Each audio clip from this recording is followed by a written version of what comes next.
I'm a bit of a vandal.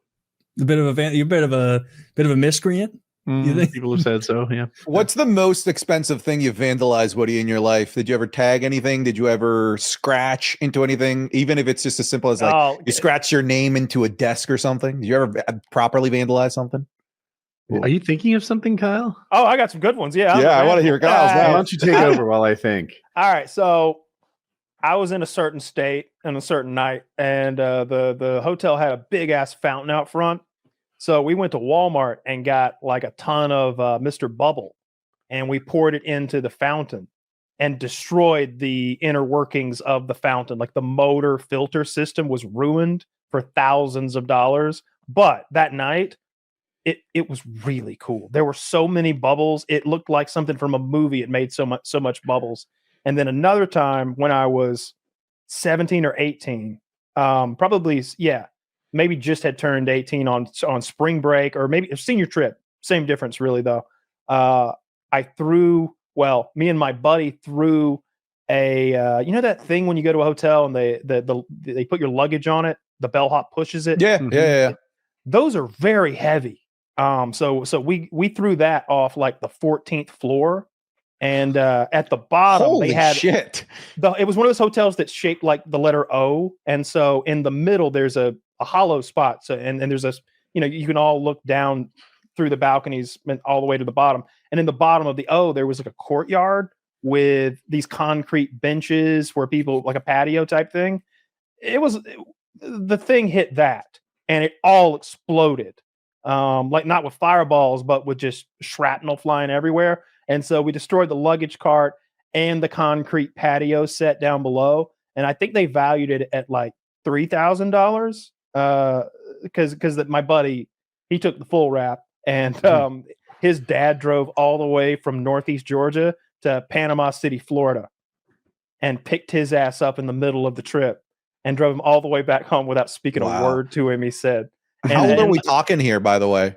18. Okay. 18. The hotel had him taking out the garbage and like working for them, doing like slave jobs to start earning the money back.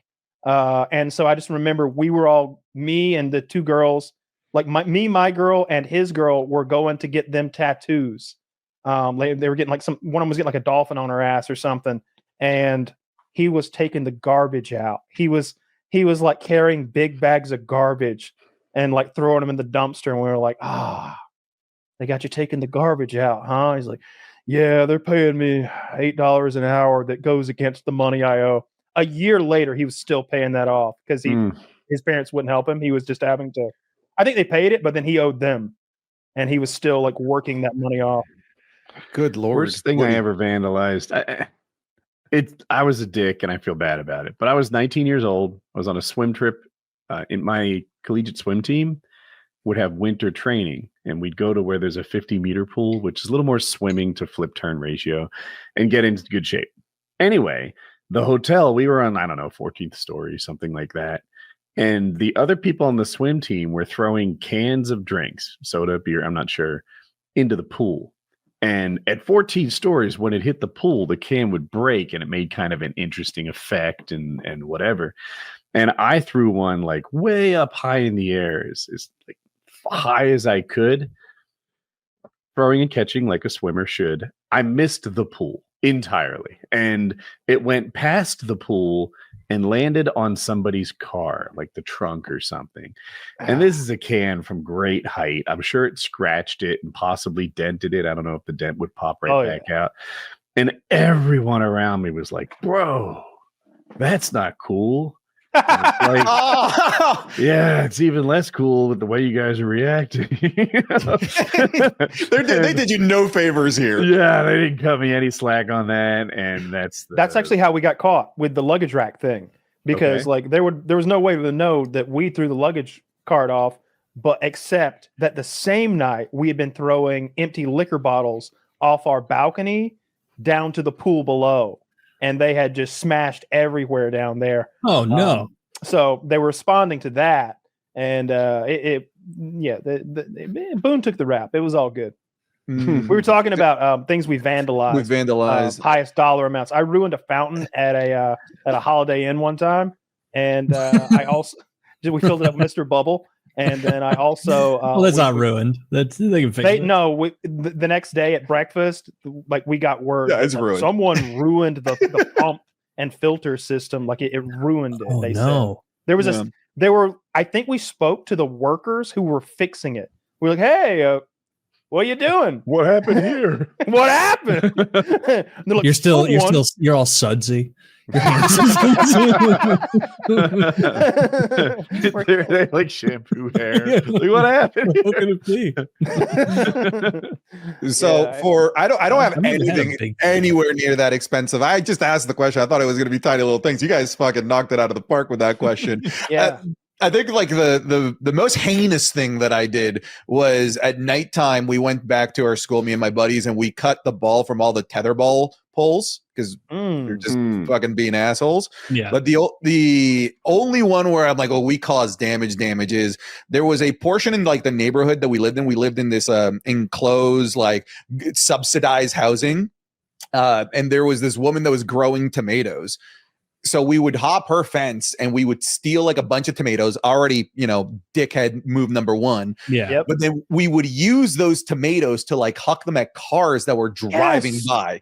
Man. No, you were leaving them. How old were you again? This is like 9. 31. Like I'm young. Oh, I'm 9. I'm 9. Oh. Yeah. I'm 9 to 12, somewhere in there. I did this a little later in life. My cousin's like it's stupid. My cousin's stepdad my cousin's step grandpa, however the fuck that all works. Someone the family was somewhat close with, or at least Are you even related? No, not me. I'm not. No. It's just a guy. It's just a guy. But my cousin was there. That's why it's relevant. So he's like, Paul runs a tomato stand. And they've got like a bushel of rotten tomatoes. We can just go get them. And I'm like, well, let's go get them. And so we had like a 5-gallon bucket full of. They weren't rotten, like so gross you wouldn't touch them. They were just soft. And so like we went around hitting houses with them instead of egging houses. We matered them. Yeah. And of course, the whole time we're like doing our like Larry the Cable Guy voice is talking about matering houses and just tickling each other to death. Like I'm gonna mater that house real good. Oh yeah, I'm gonna mater it up too. And like the three of us, like we were actually matering people's houses we knew because that seemed less like diabolical. So it would be like, we're gonna go get. It's like TPing, You're not just. That's how we saw it. The guy lived in a trailer though, so a mater hitting the side of that trailer, I could throw, boom, boom, boom, and you time it so that all three of you start. You're like 1, 2, 3, now. And then you start heaving your armful of maters as fast as you can. 3 men honking maters. You can get 30 down range in like 12 seconds. Yeah. And then it's a sprint to the car. We also did this thing where I would go to the fireworks store in South Carolina because Georgia didn't sell fireworks back then. And I'd get one of those rolls of firecrackers. It's they're rolled up in sort of the shitty ones. Like a tuna can looking shape. And 400 thing of firecrackers would be like $11 or something, maybe less. The ones that looked like a bandolier. Yeah, but I would leave them rolled up, and there was this kid that I had beef with, and I put it on his doorstep of his parents' house, and then I took a cigarette and and then pinched the cigarette off of the butt and then stuck that onto the fuse. So the cigarette was going to burn down and make an extra long fuse, and then sprinting out of his yard down the road. Cause we've parked like 1/8 of a mile away, sprinting down the road. The darkness is fully encompassing me now. His yard lights are far behind me. And I just hear, and I'm just like, got him, dude. Got him. So, we did pumpkin smashing when I was like, that's classic. 13 or so, and it was in my friend's neighborhood, like Halloween or like October. We were at my friend's house, and it was a bunch of us, and so we were going around pumpkin smashing, which is just using a big hammer, or if you're not the person with the hammer, you just pick up the pumpkin and slam it. And you just pumpkin smash. And we were all having a fun time. And then one of my buddies was like, I'm going to run up and smash that pumpkin. And he had the hammer. And he misidentified like a metal decorative pumpkin with a real pumpkin. And it made It made the loudest noise that could have been made. He rang a bell, just boom, just resonated, and it was like, we gotta get out of here. And just back to his house. We would Did go you out steal pumpkins after Halloween? Because that's just a public during service. Halloween. After Halloween, they're probably give you a thank you card. You're right. You're doing a service to these people. I just like with the tomatoes real quick. I wanted to finish off like the last. Yeah. No, you're good. You're good. So we were throwing and it was a slow road where not many cars went by. So we would just hang out for a couple hours, like on top of the fence and huck to whatever car ended up going by. More often than not, we'd hit the windshield. They'd keep driving. We're like, ha, ha, ha, ha. And then we wait for the next guy. Like 3 months of us doing this. And that's always been what continues to happen. We hit a guy in a truck and this guy fucking floors the brake, gets out and fucking chases us. He climbs the fence. Luckily, so there's like 6 of us and 5 of us were able to sprint back to our homes in time. How old One are you of again? them, I'm 9. Okay. I'm panicking. I'm like, this is the end of my life. Like if my parents find out, it's over for me. I'm going to fucking Kid Guantanamo Bay, whatever that ends up being. One of my friends lived just far enough where the guy that was chasing us was able to see what house he went into. So he goes over there and we don't know what's happening at this point because we're all cowering in our house. But the story goes, he goes in there, he fucking is screaming.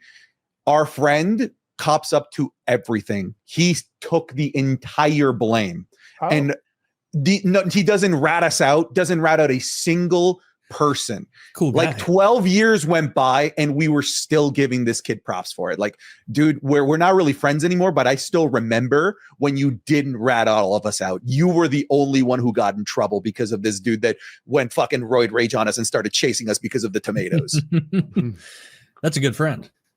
Really, right? You need those ride or die guys. We would go out and just get into mischief. There really wasn't much to do. And we liked like I didn't want to damage property. We never hurt anybody's cars. We never did that. We never hurt anybody's house. Like we would never break a window out of anything, but we would come and steal the pumpkins out of your yard and then hit mailboxes with them at 60 miles per hour. I remember because there's lots of roads around Lake Hartwell. The mailbox thing, definitely.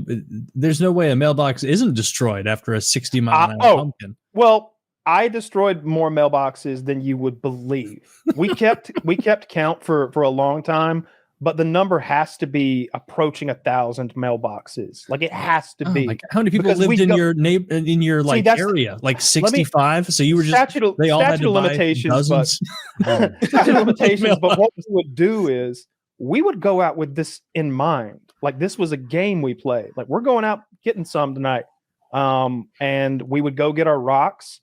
And then we would drive like half an hour from home to like a neighboring county. Or we would oftentimes go down around Lake Hartwell where there are these, it's just these snake. It looks like the roots of a tree, the way those roads work, how they just keep branching off more and more. And there's no return. It all comes back the same way oftentimes. And we just had this idea that like, we're so far from the town that if someone calls the cops on us, by the time it'll be 20 minutes before the cops can respond. And the cops are going to be responding to something way back behind us because we're not coming back. We're making a loop through this whole area. And we would take out like 50 mailboxes a night. And I don't mean dent them. I mean obliterate them. And it's so many mailboxes. We got good at it. We wouldn't miss. It would like I would throw them on my left out of the driver's side. He would throw them out of you were driving. Yes. Yes. We're not kids. We would go fill up with gas for this shit. We go to the boat ramp. We go to the boat ramps and get those retaining granite boulders.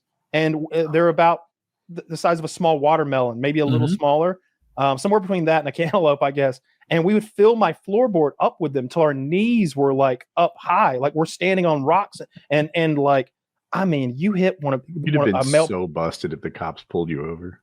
Oh yeah, these rocks. Oh yeah, I don't know anything about them. Yeah, it's full on fess up mode, and like we kept escalating like what we were up to.